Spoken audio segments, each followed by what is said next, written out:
George Georgopoulos is a professor of economics at York University in Toronto. He's in Athens right now, and he joins us from the Greek capital. George, you know, not so long ago, Greeks were fed up with mainstream parties, right and left. And now here they are, poised to elect, again, a conservative prime minister. What happened? Well, unfulfilled promises by Syriza, on not properly managing expectations. He promised a lot with respect to reversing the austerity measures.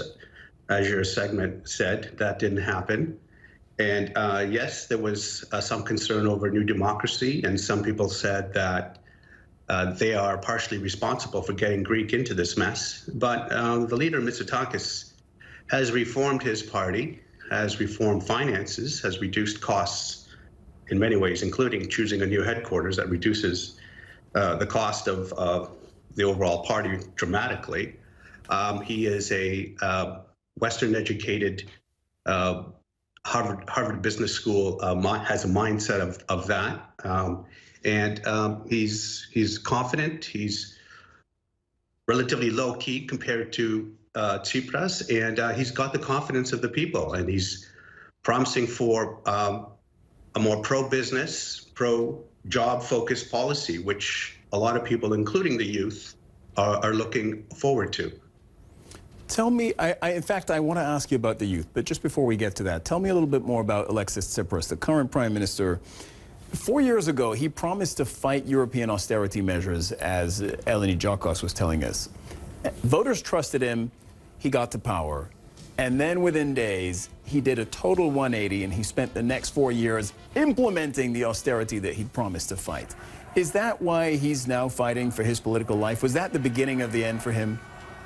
Absolutely. Many people said he accepted a worse deal from the EU than what they promised when he got elected. So he fought unnecessarily, resisted too much, leading up to the referendum in June of 2015. And a really damaging part was the banking system was crippled.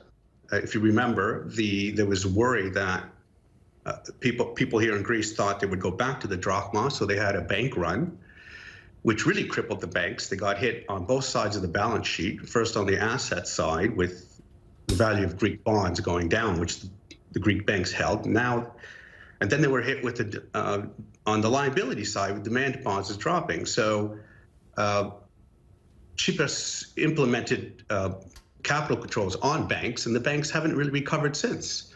And so that was really damaging, and many people said unnecessary. You mentioned the youth a moment ago. Tell us what Greece is like now for a 30-year-old, because I remember a few years ago, all young Greeks wanted to leave the country. Yeah, and it's still happening. Over the past 8 years, approximately 100,000 youth have left Greece. So there's been a significant brain drain. The opportunities are very limited. You graduate from university and you're looking for a service type job. You're lucky to have that. So the outlook is poor for the Greek youth, and many of them send a message to Tsipras when a lot of them voted against his party in the EU elections. So they are hoping things will change under the pro-job, pro-business policy of Mitsotakis. Can you see the effects of the economic recovery, of the growth of the economy now, say if you walk in the streets of Athens? Because I was there a few years ago when Tsipras was elected, and it was just an economic wasteland. I mean, there were no jobs, but you could, pensions had been slashed. People just couldn't afford basic goods. They had to rely on really old school support networks with family and friends, et cetera, sometimes for the basics. What's it like now? Yeah, you're right. A few years back, it was pretty bad. There were a lot of empty shops. I've been coming here around this time for the past 5 years, and there are slow improvements. Fortunate thing for Greece is they have tourism, and tourism has increased every year. But disposable income has dropped, wages have dropped, and taxes have gone up. So there's very little consumption spending. So that needs to be changed. The only way to get out of a recession really is to get consumers spending. So Mitsotakis has a plan of reducing taxes a lot for the middle class.